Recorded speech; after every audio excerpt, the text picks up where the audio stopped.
Mira sat in the grand dining hall of the Akela estate, her polished demeanor masking the fury simmering beneath. Across the long table, Edward leaned back in his chair with an infuriating smirk. The meeting had ended minutes ago, yet the tension lingered like an acrid stench. She couldn't believe it. This was the man Alpha Akela deemed worthy of leading the company she'd poured her soul into? The same man who couldn't negotiate his way out of a paper bag? Ridiculous, Mira muttered under her breath, rising to leave. Edward's voice stopped her. "Something you want to say, dear sister?"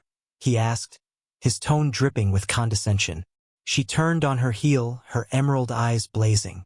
"Only that it's astonishing someone as incompetent as you would even entertain the idea of running a Akela company. The negotiations today were an embarrassment. Do you even know what a profit margin is?" Edward's face reddened. "I don't have to explain myself to you. Unlike you, I have something you'll never have, a wolf. That alone makes me the rightful heir." Mira laughed, the sound sharp and cold. "A wolf doesn't make you a leader. Strategy, intelligence, experience, those make a leader. You have none of them." The argument threatened to escalate further when a sharp cough cut through the air. Alpha Akela entered the room, his cane tapping against the polished floor. Despite his frailty, his presence commanded silence. "Enough," he said, his voice firm but weary. He took his place at the head of the table, his gaze shifting between his children. "This family is tearing itself apart, and I won't stand for it."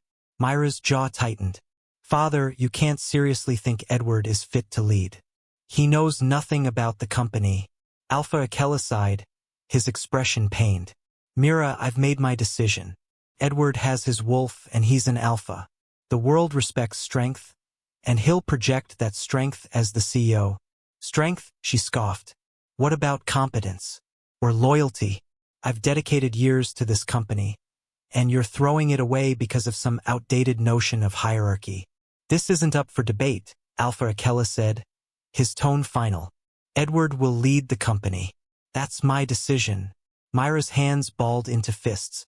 She shot one last glare at Edward before storming out of the room, the heels of her boots echoing through the hall. The drive back to her private residence was a blur. By the time Mira stepped into her sleek, modern apartment, her anger had twisted into a deep, aching frustration. She paced the room, her mind racing.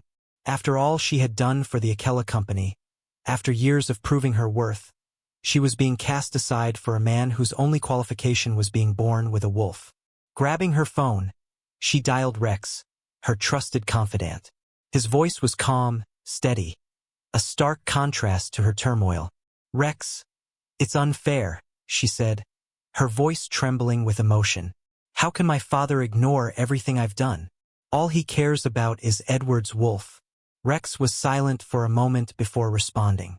"Mira, you're the most capable person I know. If Alpha Akela can't see that, we need to make him see it another way." "What do you mean?" she asked, her tone sharpening with interest. "Call the company executives," Rex suggested. "They've worked with you for years. They know your abilities. If they back you, your father might reconsider. No one wants an untested stranger at the helm." Myra's lips curved into a faint smile. "That's a brilliant idea. I'll call them right now." She wasted no time, her fingers flying across the screen as she dialed one executive after another. Most of them expressed support, their voices warm with reassurance. They praised her dedication, her leadership, her vision for the company. By the time she ended the last call, Mira felt a flicker of hope. At least some people recognized her worth.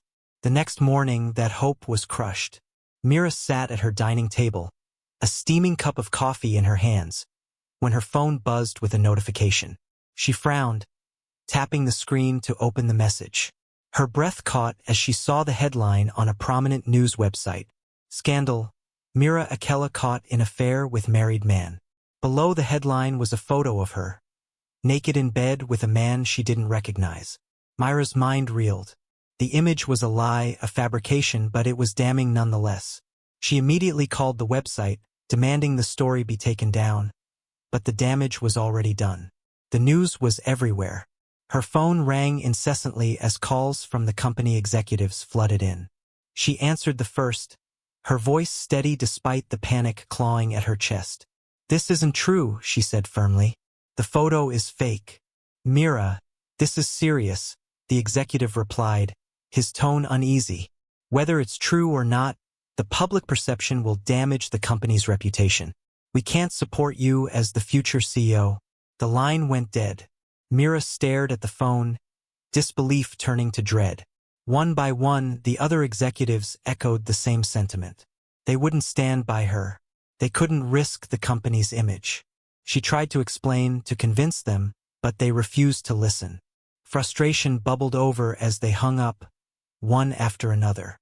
Finally, when she tried to call back, her phone buzzed with a new incoming call. Alpha Akela. Mira hesitated before answering. "Father, come home." "Now," he said, his voice icy. The line went dead before she could respond.